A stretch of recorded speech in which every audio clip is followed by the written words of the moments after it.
프롤로그 살수의 밤. 한 장군의 침묵 약 5분. 밤은 짙었다. 7월의 살수 강물은 검은 비단처럼 흐르고 있었다. 위에서 아래로 흘러내리는 물의 소리는 마치 수만 명의 병사들이 내는 죽음의 신음처럼 들렸다. 한 남자가 강가의 언덕에 서 있었다. 검은 갑옷을 입은 그의 실루엣은 흐릿했고 그의 눈빛만 또렷이 살아 있었다. 을지문덕이었다. 그는 동쪽을 바라보고 있었다. 저 멀리 나당산 너머로는 수나라의 113만 대군이 재편성되고 있을 터였다. 그들은 도망치고 있었다. 페주바에저어라고 부르는 그 역사 속의 유명한 도주 사건이었다. 하지만 을지문덕의 표정에는 승리의 기색이 없었다. 오직 무거운 침묵만 있었다. 전쟁은 숫자로 하는 것이 아니다. 그가 중얼거렸다.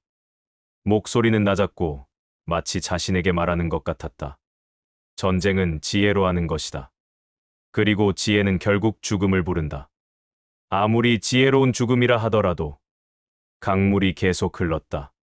3일 전만 해도 이 강물은 피로 붉어져 있었다. 살수 강변의 4개 진영에서 2개의 진영만이 남아 있었고 수나라의 병사들 가운데 돌아간 것은 겨우 2,700명뿐이었다.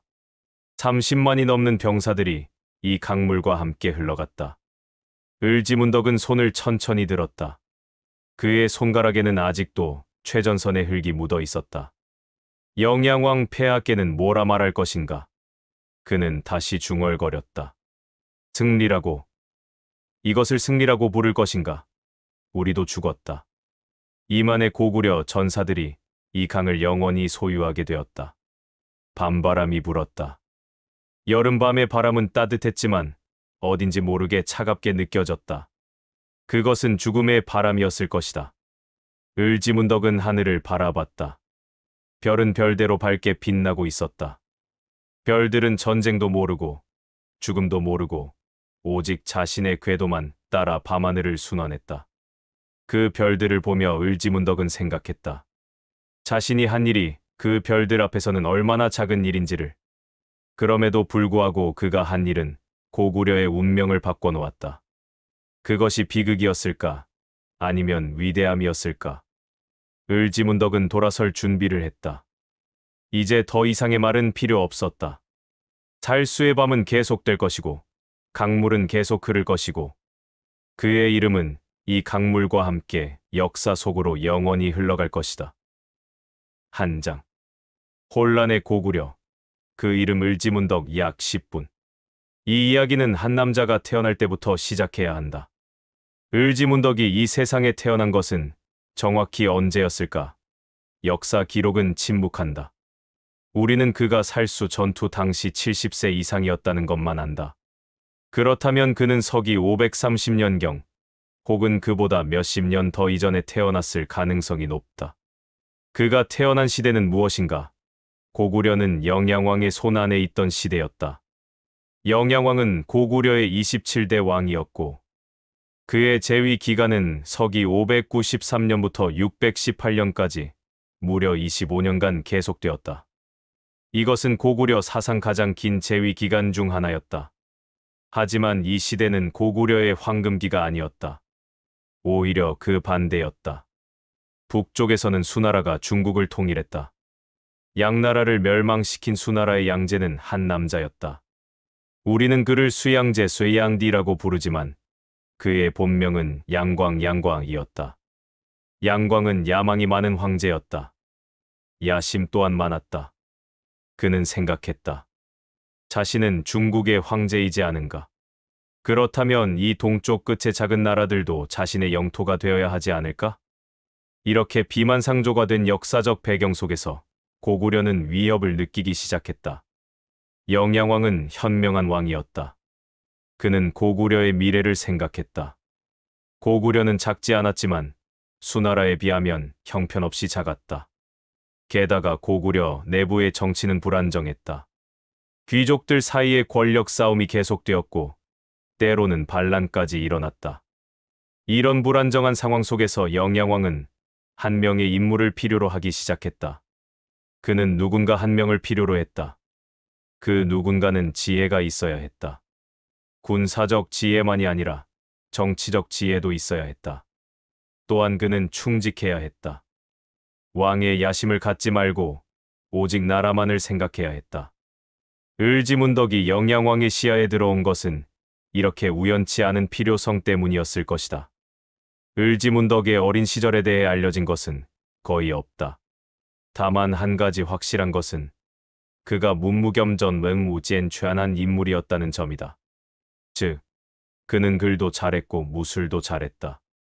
고구려의 귀족 가정에서 태어난 을지문덕은 어린 나이부터 한자, 문학과 역사서를 섭렵했다. 중국의 병법서들, 특히 손자병법, 오자병법 같은 고전들을 읽고 또 읽었다.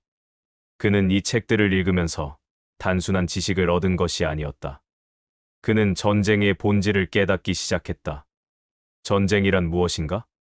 많은 장수들은 전쟁을 전술과 병법의 문제로 생각했다. 더 많은 병사를 가진 자가 이기고 더 좋은 무기를 가진 자가 이긴다고 생각했다. 하지만 을지문덕은 다르게 생각했다. 그는 깨달았다. 전쟁은 심리의 싸움이다. 전쟁은 정보의 싸움이다. 그리고 가장 중요한 것은 전쟁은 자신의 한계를 아는 자가 이기는 것이다. 무한한 자원이 없다는 것을 인정하는 자가 결국 유한한 자원으로 무한한 적을 이기는 것이다. 이것이 을지문덕의 첫 번째 깨달음이었다. 청년이 된 을지문덕은 고구려의 무관시험에 합격했다. 그는 급속도로 승진했다. 그의 명성은 퍼져나갔다. 칼보다 붓을 먼저 잡은 장수, 마음을 읽는 군부대장, 전쟁을 예측하는 예언자. 이런 별명들이 붙기 시작했다. 영양왕은 을지문덕을 보았다. 그리고 그를 믿기 시작했다. 점점 더 큰 역할을 그에게 맡기기 시작했다. 그렇게 을지문덕은 고구려의 최고 군사 지도자로 성장해갔다. 하지만 그도 알고 있었다. 이 모든 것이 준비 과정일 뿐이라는 것을. 진짜 시련은 아직 오지 않았다. 그리고 그 시련은 서기 612년에 다가왔다. 수나라가 침략했다. 2장. 대국의 그림자. 수나라의 침략 약 15분. 수나라는 단순한 이웃나라가 아니었다.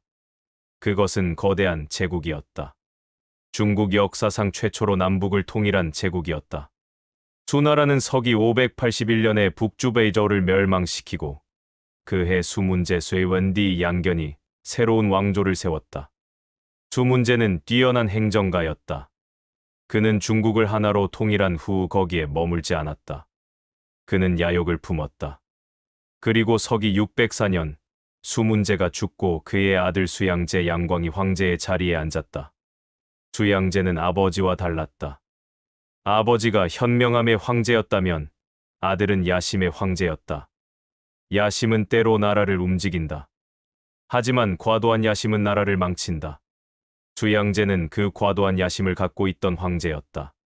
수양제가 정권을 잡은 직후 그의 행동은 매우 기민했다. 그는 고구려를 자신의 제국에 복속시키기로 결정했다. 더욱이 고구려의 영양왕은 수나라의 신하 노릇을 거부했다. 당당한 왕이었기에 그는 수나라의 황제에게 굽히지 않았다. 수양제는 이를 모욕으로 받아들였다. 그러므로 그는 결정했다. 고구려를 멸망시키겠다고. 서기 612년 봄, 수양제는 가장 거대한 군사 원정을 명령했다. 그것은 고대 역사상 가장 큰 규모의 침략이었을 것이다. 자료에 따르면 수양제가 고구려 침략을 위해 모은 병력은 113만 명이었다. 이것은 과장된 수치일 수도 있다. 하지만 과장이라 하더라도 실제 병력은 50만 명에서 100만 명 사이였을 것으로 추정된다. 고구려의 전체 인구가 300만 명에서 400만 명 정도였다는 점을 감안하면 이것이 얼마나 거대한 침략이었는지 알 수 있다.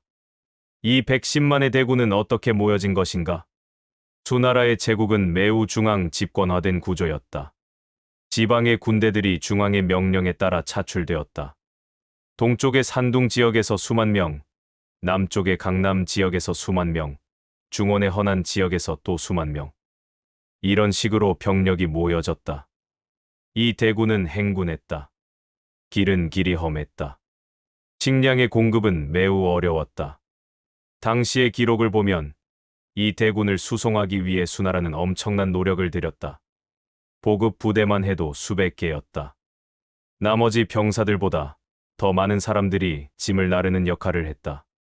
병참 조직이라고 부르는 이 시스템은 사실 고대 전쟁에서 승패를 좌우하는 가장 중요한 요소였다. 그래서 훌륭한 장수들은 항상 알고 있었다. 전투에서 이기는 것과 전쟁에서 이기는 것은 다르다는 것을. 전투는 하루 이틀의 문제이지만 전쟁은 주로 월뇌, 년 내내 문제였다. 을지문덕도 이것을 알고 있었다. 수나라의 대군이 고구려 국경에 다다르자 을지문덕은 이미 준비를 마치고 있었다. 그의 계획은 무엇인가? 첫째, 피하는 것이었다. 정면으로 싸우지 않는 것이었다. 신속한 행군을 계속하는 수나라, 군을 고착시키는 것이었다. 둘째, 정보전이었다. 수나라의 내부 정보를 수집하고 거짓 정보를 흘리는 것이었다. 셋째, 보급선을 절단하는 것이었다. 이것이 가장 핵심이었다. 을지문덕의 작은 부대들은 수나라 군의 보급 부대를 습격했다. 그들은 식량을 뺏었다. 그들은 보급 마차를 불태웠다. 그들은 보급 담당자들을 포로로 삼았다. 이 일련의 작전은 매우 효율적이었다. 수나라군은 처음에는 문제가 없다고 생각했다. 113만의 대군이다. 그 정도의 손실은 견딜 수 있을 것 같았다. 하지만 시간이 지나면서 상황은 달라졌다. 한 달이 지났다. 보급이 부족해지기 시작했다. 장수들은 보고했다. 일부 부대의 식량이 떨어졌습니다. 2달이 지났다. 질병이 돌기 시작했다. 식량이 부족하니까 병사들의 면역력이 떨어진 것이다. 역병, 장염, 폐병이 퍼져나갔다. 하루에 수백 명씩 죽기 시작했다. 수양제는 고민했다. 그의 장군들은 의견이 갈렸다. 일부는 계속 진격할 것을 주장했다. 일부는 철수를 주장했다. 그렇게 110만의 대군이 고구려의 땅 위에서 서서히 진을 빼기 시작했다. 식량이 없으니 더 이상 진격할 수 없었다. 이것이 을지문덕의 전략의 첫 번째 국면이었다. 그는 한 번도 정면으로 싸우지 않았다. 하지만 그는 이미 이기고 있었다. 3장. 심리전의 대가, 싸우지 않고 이기는 법 약 15분. 역사에서 가장 흥미로운 전쟁들은 대개 큰 전투가 벌어지는 전쟁이 아니다.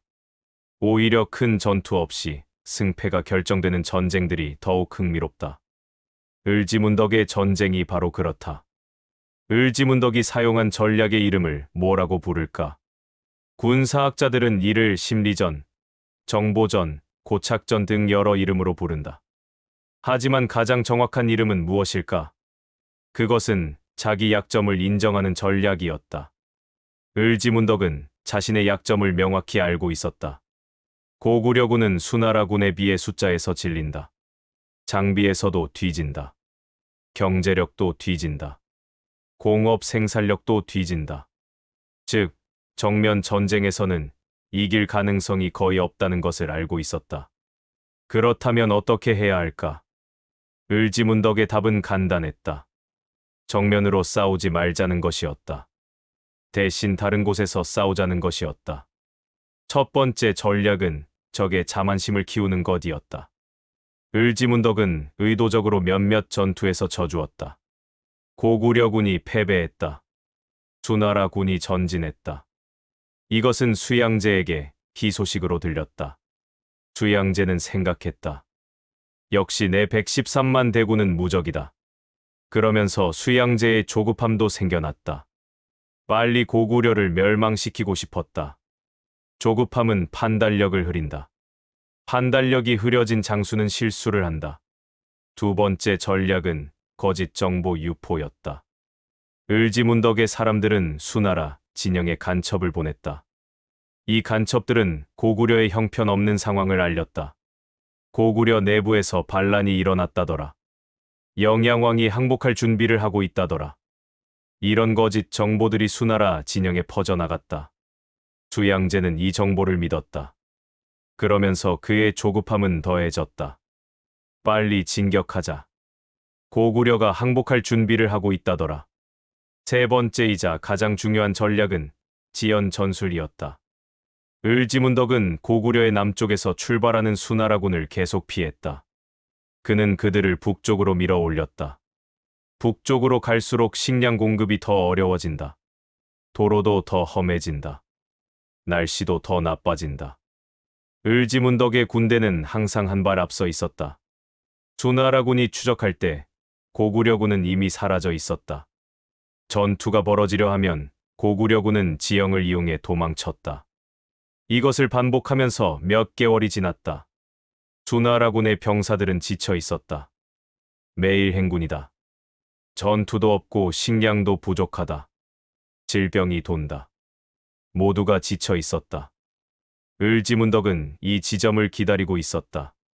그러면서 그는 자신의 부대에 지시했다. 적의 자만심을 계속 자극하라. 하지만 큰 피해를 주지는 말아라. 적이 항상 막막함을 느끼게 해라. 마치 미로 속에 갇혀 있는 것처럼.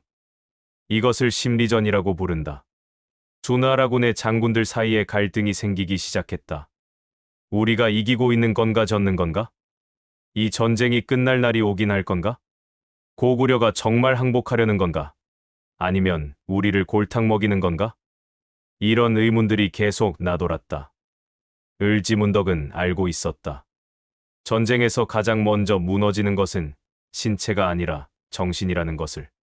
신체는 몇 주일, 몇 개월을 견딜 수 있다. 하지만 정신은 다르다. 정신은 의심 한 가지로도 무너질 수 있다. 그리고 을지문덕은 의도적으로 그 의심을 키웠다. 한 번은 고구려의 거짓 항복 제안이 전달되었다. 영양왕이 항복하고 싶다고 했습니다. 수양제는 환호했다. 드디어다. 고구려가 항복한다. 하지만 다음 날 그 제안은 거짓이었다.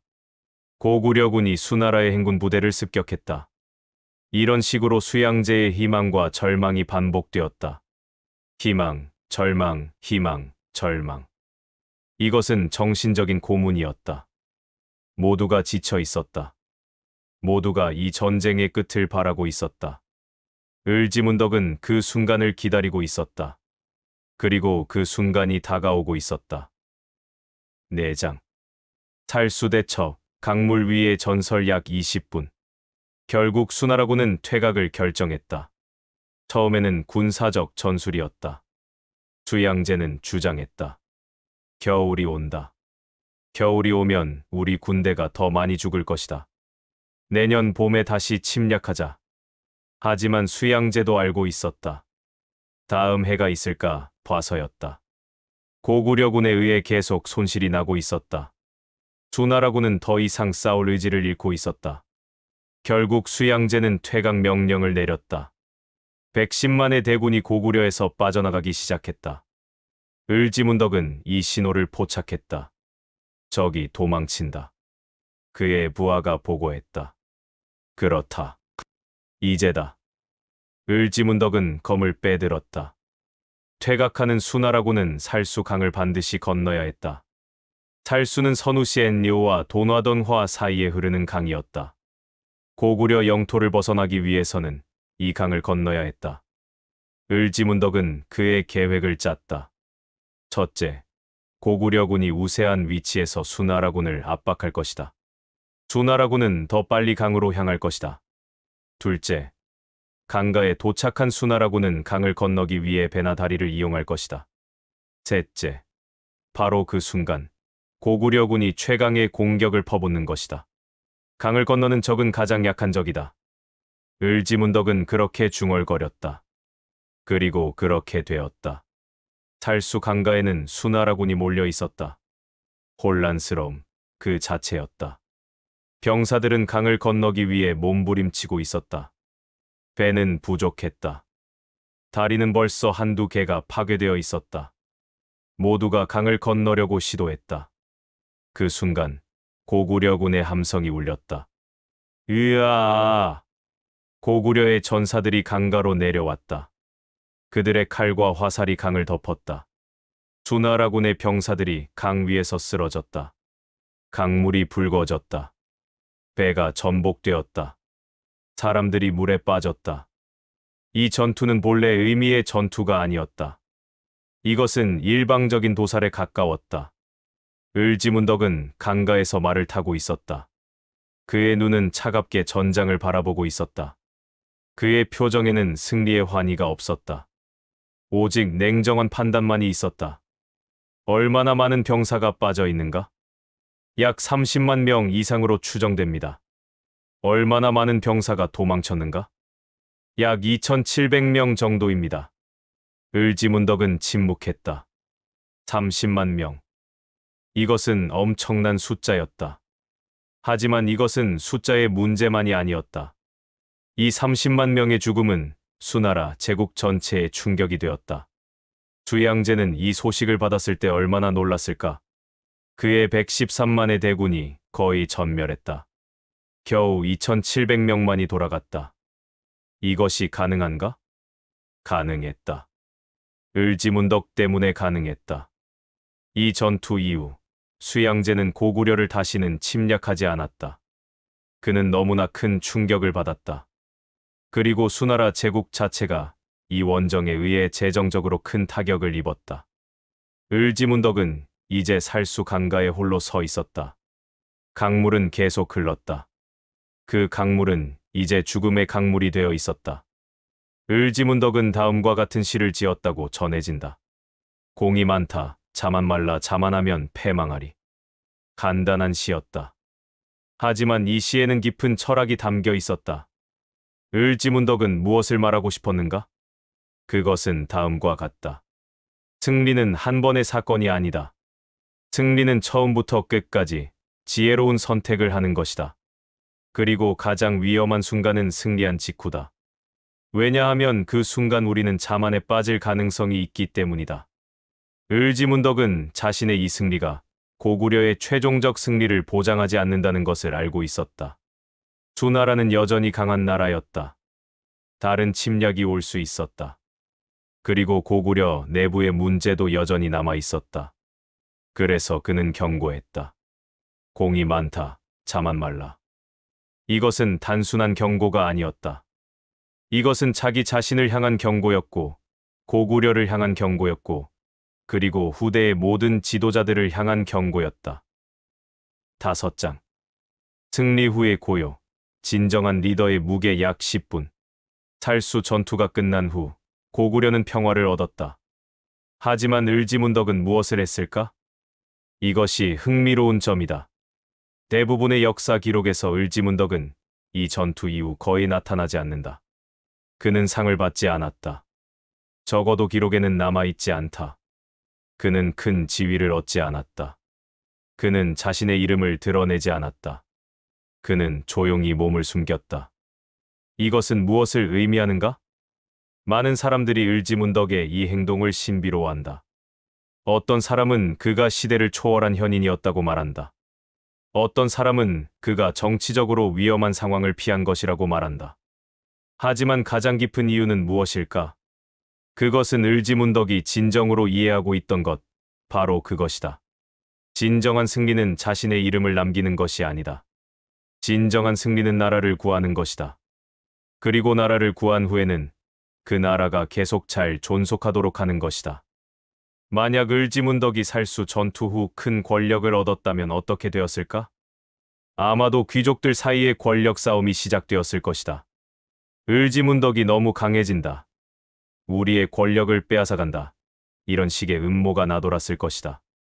그리고 고구려는 외부의 위협으로부터 구했지만 내부의 혼란으로 다시 약해졌을 것이다. 을지문덕은 이를 피하기로 했다. 그는 승리 후 거의 나타나지 않았다. 그는 자신의 이름을 역사에 새기지 않았다. 대신 그는 무엇을 했는가? 기록은 침묵한다. 하지만 우리는 추론할 수 있다. 그는 아마도 조용히 살았을 것이다. 혹은 조용히 영양왕을 보필했을 것이다. 그리고 영양왕이 죽은 후에는 그 뒤의 왕들을 조용히 도왔을 것이다. 이것이 진정한 리더십이었다. 리더십이란 무엇인가? 많은 사람들이 리더십을 다음과 같이 정의한다. 사람들을 이끄는 능력, 조직을 관리하는 능력, 결정을 내리는 능력. 하지만 을지문덕이 보여주는 리더십의 정의는 다르다. 자신을 내려놓는 능력, 필요한 순간에만 나타나는 능력, 자신의 공을 자신이 아닌 다른 사람에게 돌리는 능력. 살수 전투가 끝난 후 을지문덕은 어떻게 평가받았을까? 일부는 그를 영웅으로 생각했을 것이다. 하지만 다른 일부는 어쩌면 그를 눈에 띄지 않는 평범한 장수로 생각했을 수도 있다. 왜냐하면 그는 드러나지 않았기 때문이다. 하지만 이것이 바로 을지문덕의 위대함이었다. 그는 자신이 숨을 수 있다는 것을 알고 있었다. 그는 자신이 필요 없다는 것을 받아들일 수 있었다.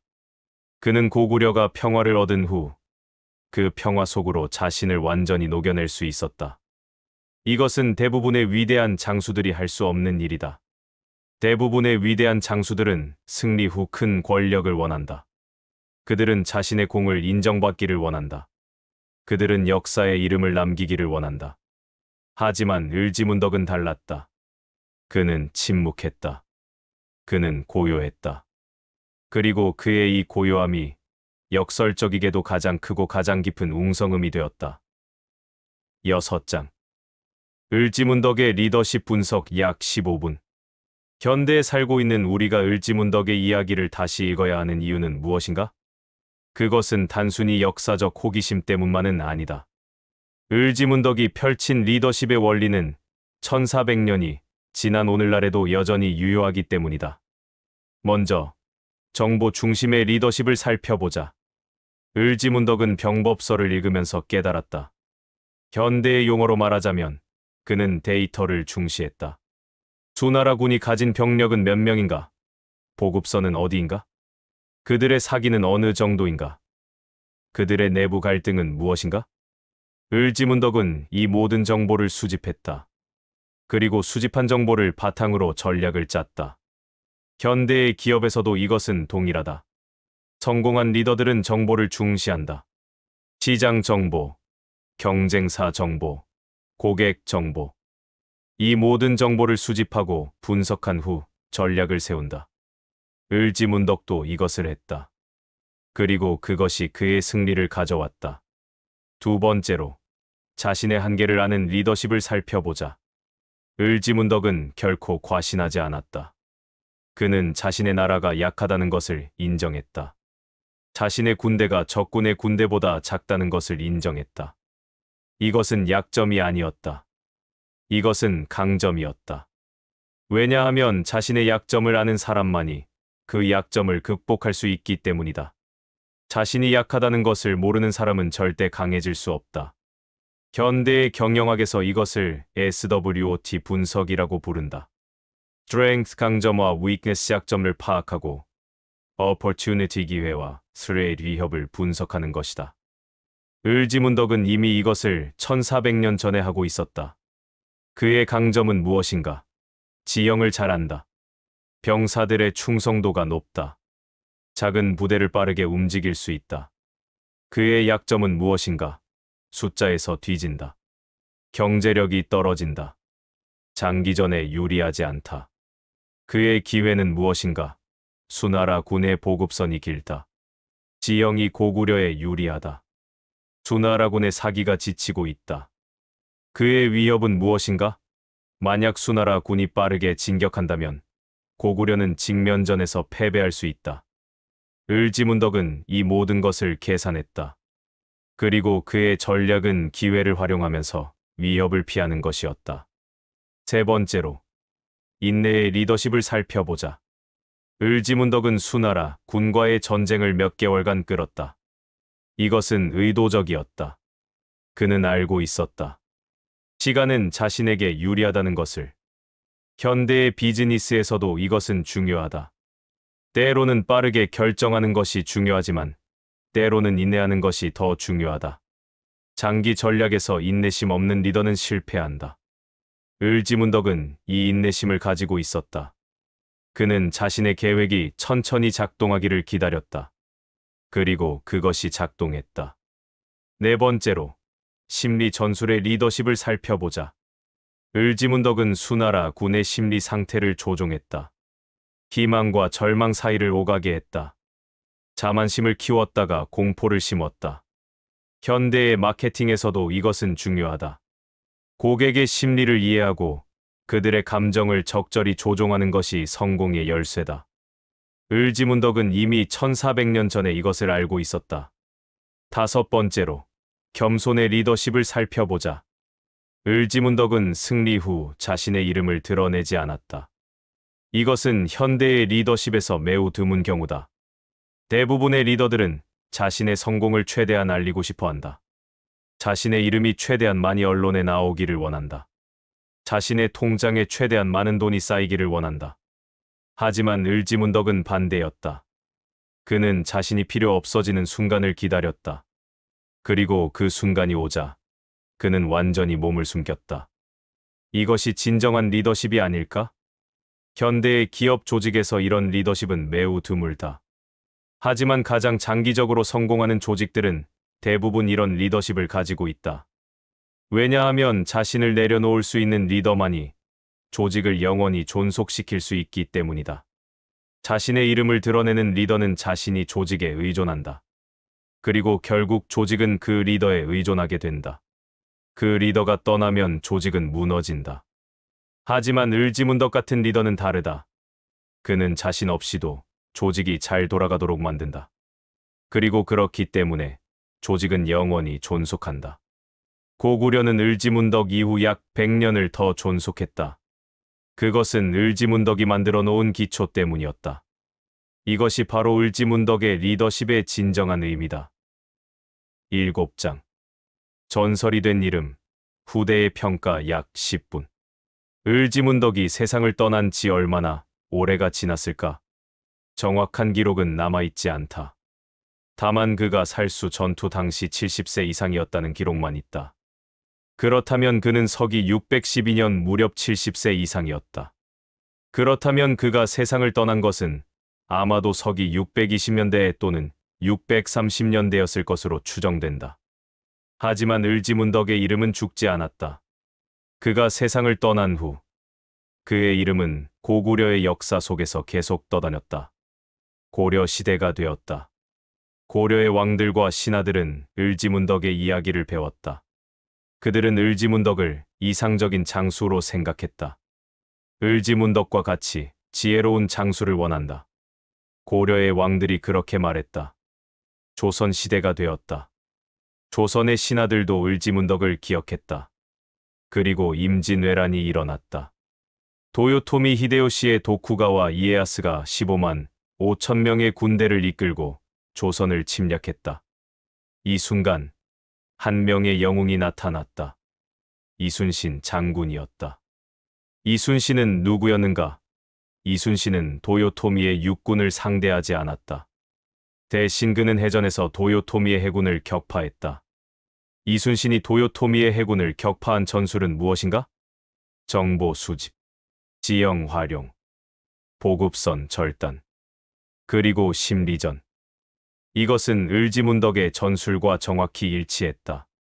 이순신은 을지문덕을 숭배했다. 이순신은 을지문덕의 이름을 자신의 일기에 여러 번 기록했다. 을지문덕과 같은 지혜를 가지고 싶다. 이순신이 그렇게 썼다. 그리고 역사는 이순신을 기억했다. 이순신은 대한민국 역사 속에서 가장 위대한 장수로 평가받았다. 하지만 이순신도 같은 원리를 사용했다. 그것은 을지문덕으로부터 비롯된 원리였다. 싸우지 않고 이기기, 지혜로 이기기, 겸손으로 마무리하기. 또 다른 위대한 장수가 있다. 강감찬이다. 강감찬은 귀주대첩에서 거란의 소요행 장군을 격파했다. 거란의 대군을 소수의 고려 군대로 격파한 것이다. 강감찬도 을지문덕의 영향을 받았다. 강감찬이 거란군을 격파한 곳은 귀주라는 지역이었다. 이 지역은 산이 많았다. 강감찬은 이 산의 지형을 최대한 활용했다. 거란군을 계곡으로 유인했다. 그리고 그 계곡에서 일방적으로 공격했다. 이것도 을지문덕의 전술과 정확히 일치했다. 이렇게 한국의 위대한 장수들은 모두 을지문덕을 따랐다. 을지문덕을 닮으려고 노력했다. 그리고 을지문덕의 원리를 자신의 전쟁에 적용했다. 왜 그럴까? 그것은 을지문덕의 리더십이 절대적인 보편성을 가지고 있기 때문이다. 을지문덕의 원리는 시간을 초월한다. 을지문덕이 살던 시대와 이순신이 살던 시대는 1000년이나 차이가 난다. 하지만 전술의 원리는 동일했다. 왜 그럴까? 그것은 을지문덕이 개발한 전술이 단순히 기술이 아니었기 때문이다. 그것은 지혜였기 때문이다. 기술은 시간과 함께 구식이 된다. 하지만 지혜는 절대 구식이 되지 않는다. 을지문덕의 지혜는 무엇인가? 그것은 간단하다. 자신을 알아라. 적을 알아라. 시간을 활용해라. 인내해라. 겸손해라. 이 5가지 원리는 1400년 전에도 유효했고 오늘날에도 유효하다. 그리고 내일의 미래에도 유효할 것이다. 왜냐하면 이것은 인간의 본질에 관한 원리이기 때문이다. 에필로그 싸움 없는 전쟁의 미학 약 10분. 우리는 을지문덕의 이야기를 끝내려고 한다. 하지만 정말로 끝나는가? 을지문덕의 이름은 역사 속에서 점점 사라져 가고 있다. 현대의 젊은이들은 을지문덕을 모른다. 그들은 을지문덕이 누구인지 알지 못한다. 오직 이순신만 안다. 강감찬만 안다. 왜 을지문덕은 잊혀가는가? 아마도 그것은 을지문덕이 바란 것일지도 모른다. 을지문덕은 자신을 드러내지 않으려고 했다. 그렇다면 아마도 그는 자신이 역사 속에서 가장 유명한 인물이 되지 않기를 바랐을 것이다. 을지문덕이 바란 것은 무엇인가? 그것은 단지 하나였을 것이다. 고구려가 평화롭기를, 고구려의 백성들이 행복하기를, 그리고 고구려의 나라가 한 명의 영웅의 이름 때문에 아니라 백성들의 노력 때문에 존속되기를. 을지문덕은 이것을 이루었다. 살수 전투 후 고구려는 약 100년을 더 평화롭게 존속했다. 이 100년 동안 고구려의 문화는 번영했다. 고구려의 예술은 발전했다. 고구려의 학문은 진보했다. 이것을 누가 이루었는가?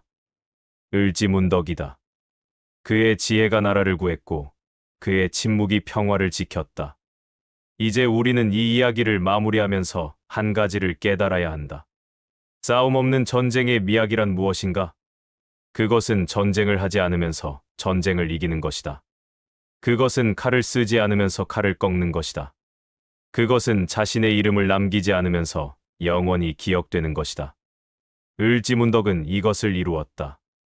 그리고 1400년이 지난 오늘날 우리는 여전히 을지문덕에 대해 이야기하고 있다. 우리는 여전히 그의 지혜를 배우고 있다. 우리는 여전히 그의 겸손함에 감탄하고 있다. 어쩌면 을지문덕은 자신의 이름을 남기지 않기 위해 행동했지만 역설적이게도 그의 이 행동 때문에 그의 이름은 더욱 또렷이 역사 속에 남겨졌을 것이다. 어둡던 살수의 밤은 1400년 전에 지나갔다. 하지만 그 밤의 의미는 여전히 우리와 함께 흐르고 있다. 그 밤의 강물처럼 을지문덕의 지혜는 우리의 시대를 흘러가고 있다. 그리고 그 지혜는 우리를 어디로 인도할 것인가? 아마도 그것은 우리 자신이 결정해야 할 것이다. 을지문덕은 우리에게 방법을 보여주었다. 하지만 우리는 그 방법을 우리의 방식대로 사용해야 한다. 그렇게 할 때 을지문덕의 지혜는 단순한 역사의 일부가 아니라 우리 각자의 삶 속에서 살아 숨쉬는 지혜가 될 것이다. 이것이 바로 을지문덕이 남긴 가장 큰 유산이다. 그의 이름은 점점 희미해질지도 모른다. 하지만 그의 지혜는 결코 희미해지지 않을 것이다. 왜냐하면 그것은 시간을 초월한 진리이기 때문이다. 전쟁은 숫자로 하는 것이 아니다. 지혜로 하는 것이다. 을지문덕의 이 말은 1400년 전의 살수 강가에서 시작되어 오늘날 우리의 마음에까지 흘러오고 있다. 그 말은 여전히 우리를 가르치고 있다. 여전히 우리를 인도하고 있다. 여전히 우리를 비추고 있다.